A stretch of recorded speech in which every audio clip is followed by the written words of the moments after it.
You picked up your phone today before you even fully woke up, before you said good morning to anyone, before you even knew what you were looking for. You just reached for it. And here's the thing, you probably didn't even find anything interesting. No big text, no important news, nothing, but you still kept scrolling. So the question isn't why you're addicted to your phone. The real question is, what are you trying to not feel? Most people think phone addiction is about dopamine, likes, notifications, algorithms designed by billionaires to steal your attention. And yeah, that's part of it, but that's the surface. Because here's what nobody talks about. The phone isn't the problem. The phone is the solution. It's solving something for you, something uncomfortable, something you probably haven't named yet. Think about the last time you genuinely sat in silence. No phone, no music, no background noise, just you and your own thoughts. How long did it last? 10 seconds? 20?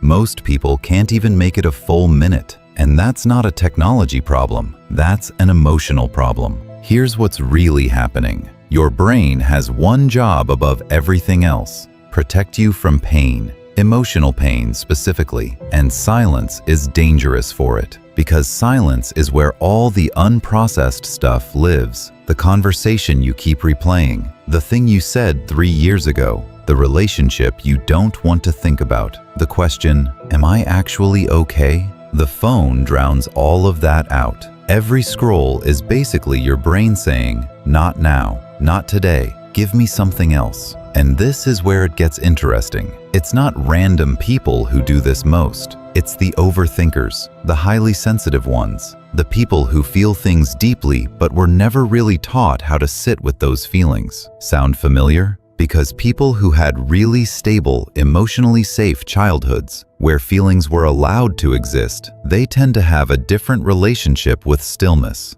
They can be bored without panicking. They can sit alone without immediately reaching for stimulation. But if you grew up in an environment where emotions were dismissed or ignored, or where you had to stay alert all the time, your nervous system never really learned how to rest. And the phone became a way to keep that nervous system occupied. Here's the pattern that almost nobody catches. Notice when you reach for your phone, not just how often, but when. Right after a hard conversation, right before something that makes you anxious, when you're sitting with someone but the silence feels awkward, when you're alone and the room feels too quiet. It's not random. It's a response. Your body feels something. Discomfort, loneliness, low-grade anxiety, even just the vague feeling that something's off. And before your conscious mind even registers it, your hand has already moved. That's how automatic it is. Psychologists call this experiential avoidance. Basically, avoiding your own internal experience,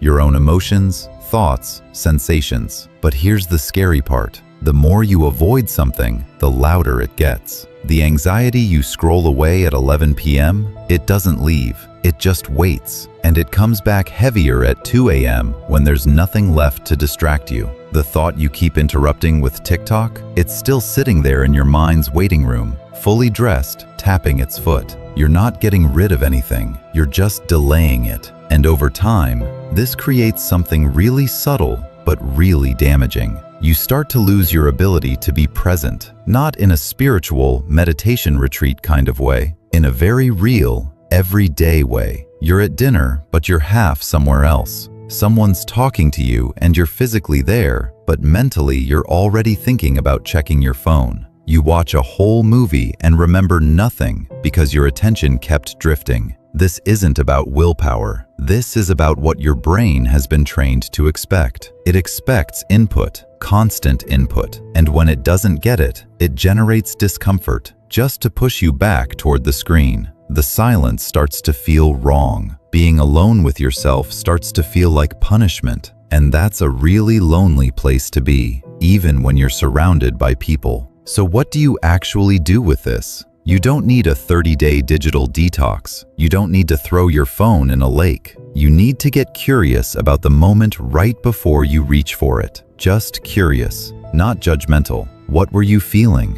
What thought just floated up?